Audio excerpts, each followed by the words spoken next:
sampai-sampai begini Pak, ada kejadian lucu ya, bagi saya lucu Pak, karena Pak Sugeng ini selalu memberikan itu apa, artinya Pak, materi untuk Indonesia itu is nothing, dia kasih, semua dikasih Pak.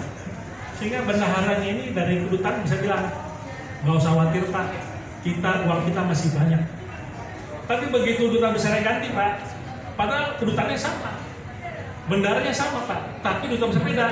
Udah beda namanya Pak, sekarang kita nggak ada uang. Beda itu Pak, padahal sama juga, anggarannya sama, orangnya juga sama juga Pak, tapi duta besarnya beda, ternyata bisa berintegrasi beda. Jadi kalau saya melihat dia Pak yang begitu luar biasa kepribadiannya, maka buku ini Unboxing Tiongkok menjadi sangat luar biasa, karena memang ditulis, dicatat oleh orang yang memang mau berpikir untuk bangsa dan negaranya. Dalam buku Xing Pak, itu Confucius sudah tulis, kalau saya berpikir tentang orang yang punya integritas, yang bijaksana, kata dia tuh Pak, itu penampilan seperti batu giok. Jadi kalau ngeliat Pak Sugeng ini kayak batu giok aja Pak. Kita lihat, saya senang aja Pak. Ya kan?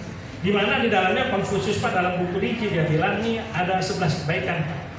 Kebajikan, keadilan, kepatutan, kebenaran, kredibilitas, berseni Pak, setia, berpikir tentang langit, bumi, moralitas, dan kecerdasan. Nah, itulah bagi saya Pak, saya melihat Sugeng Raharjo dari situ.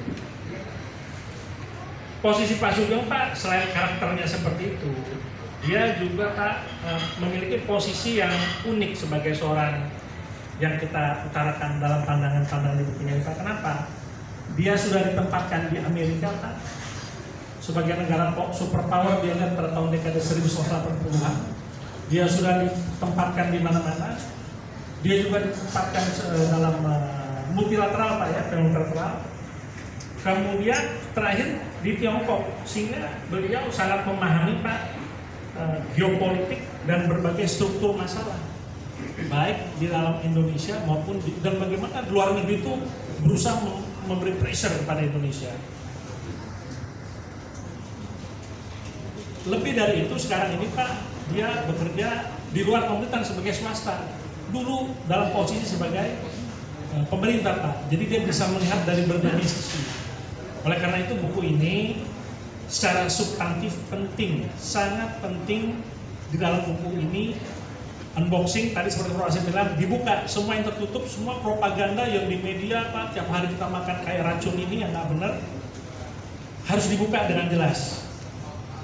Pak Sugeng dengan jelas menggambarkan dalam buku itu bagaimana Tiongkok dalam 30 tahun mengejar ketertinggalan dia dalam 300 tahun negara baru, bahkan bisa melebihi. Kalau Prof. Asep tadi sudah menyampaikan bahwa harapannya 2045 Indonesia emas, sekiranya Indonesia mau membenchmark, ini disampaikan Pak Sugeng di dalam bukunya, mungkin Pak secara implisit, maka Indonesia bukan tidak mustahil Pak, bisa mengikuti seperti Tiongkok, bisa mengalahkan kemajuan negara baru. Nah di dalam buku inilah Pak dibedah dari hal-hal yang kecil Pak, misal tentang masalah struktur kepemimpinan. Struktur kepemimpinan Pak di Tiongkok itu tidak laku Pak, ada orang ujuk-ujuk nggak ada prestasi tiba-tiba bisa sampai menjadi gubernur, nggak bisa Pak. Dia harus menjadi bupati yang baik dulu. Dan dia tidak bisa jadi bupati yang baik Pak kalau belum menjadi camat yang benar. Dan dia tidak bisa jadi camat yang benar kecuali dia menjadi lurah yang memang benar-benar punya prestasi. Dan nggak bisa jadi lurah kalau belum menjadi RW yang punya karya Pak. Jadi sangat berjenjang, sangat meritokrasinya jalan, tapi dalam kebaikan. Nah ini hal-hal ini Pak yang disinggung oleh seorang Sugeng Raharjo. Juga disebutkan Pak berbagai hal-hal itu yang sekarang sangat populer di dalam bukunya ini tentang mengenai masalah isu-isu yang tadi Pak Asep bilang sampaikan, oh Cina ini komunis sama dengan PKI. Apa benar bahwa pemerintah kita termasuk Pak Harto yang pada waktu itu memandang Cina itu sebagai PKI. Kemudian dibahas juga bagaimana kalau sekarang ini lagi ngetren ini Pak tentang perdagangan Indonesia yang jumlahnya besar tentang sarang burung walet. Sarang burung walet yang oleh Menteri Perdagangan dikatakan ini sebagai harta karun. Nah, tapi saya tidak melihat itu sebagai harta karun Pak, karena pada waktu 2014 Pak Sugeng Raharjo ini ke Tiongkok, waktu itu sarang burung walet kita Pak lagi di diblokir Pak ya, nggak boleh masuk Pak, dilarang. Ya kan? Sehingga kemudian Pak Sugeng Raharjo itu dengan kerja kerasnya Pak, dia berusaha membereskan masalah itu. Itu sampai nggak setahun Pak, itu cukup beberapa lama dengan kerja keras Pak, tekan sana tekan sini, akhirnya selesai sehingga dibuka lagi. Akhirnya sarang burung walet Pak oleh Tiongkok diperbolehkan lagi bisa. Nah ini hasil kerja keras Sugeng Raharjo Pak, bukan harta karun, bukan, karena memang diurus dengan benar. Waktu itu juga mulai Pak Sugeng Raharjo mempromosikan kopi ya Pak ya. Itu kopi kemana-mana Pak, di Tiongkok itu dengan meningkatnya gaya hidup kalangan muda dan menengah, kopi Indonesia itu bisa mulai naik. Kemudian ada lagi Pak, contoh nih sikap tegas Pak Sugeng itu mengenai masalah Garuda Pak. Jadi kalau Indonesia punya pesawat di sana Pak kena pajak, tapi kalau Tiongkok sini nggak kena pajak Pak, gitu Pak ya. Itu ada di bukunya. Jadi Pak Sugeng bilang itu tidak fair. Dia minta buat Garuda dihapus, sehingga kalau Bapak baca bukunya, akhirnya Garuda Pak dihapuskan tuh Pak, pajak-pajak. Nah inilah pembedaan yang saya lihat Pak selama Pak Sugeng Raharjo bekerja sebagai duta besar. Beliau ini detik seperti yang disampaikan dalam buku Pak, detik beliau mendarat langsung bekerja Pak dengan segala pikiran dan hatinya tanpa mengenal waktu.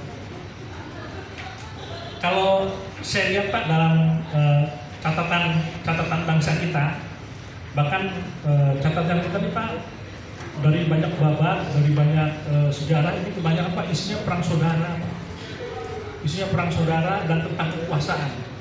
Jarang sekali narasi-narasi Pak seperti misalnya Icin, Pasien atau kemudian Ibnu Battuta, Marco Polo, Tom Pires itu Pak, yang mereka itu banyak menekankan analisis tentang kejadian-kejadian pasar yang ada di dunia. Nah, ketika Prof. Asep tadi mengungkapkan bahwa menuju Indonesia Mas, Pak,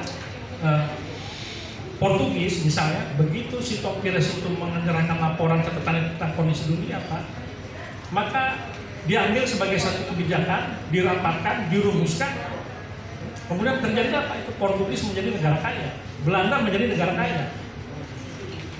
Jadi masukan dari Pak Sugeng Raharjo itu Pak, orang yang ditempatkan sebagai seorang yang di garda terdepan melihat kemajuan yang paling cepat di Tiongkok, harusnya kita bisa pakai Pak, kita rumuskan sehingga bisa membawa kemakmuran bagi bangsa Indonesia.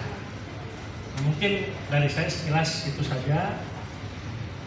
Sebagai penutup tentu seperti yang saya harap kalau Pak Jokowi membaca, saya berharap ya kan, dan dijadikan sebuah kebijakan, kita berharap 2045 Indonesia bisa benar-benar mengalami lompatan dalam kemajuan. Dan buat adik-adik itu juga jangan dibaca, ini kecepatan mereka tinggi sekali. Kita belajar untuk mengikuti. Saya juga berharap mungkin di Al-Azhar ini, Prof, ya, Bapak Dekan, Bapak Kaprodi, karena buku ini unik, dua bahasa, siapa tahu bisa kita adakan perkuliahan yang 4 kali gitu kan, sambil hitung-hitung dalam bahasa Tiongkoknya kerjasama dengan Pusat Budaya Indonesia di Tiongkok Pak ya. Kita bisa sama-sama Pak sharing karena bukunya ini memang dalam 2 bahasa. Mungkin dari saya itu dulu. Terima kasih. Assalamualaikum warahmatullahi wabarakatuh.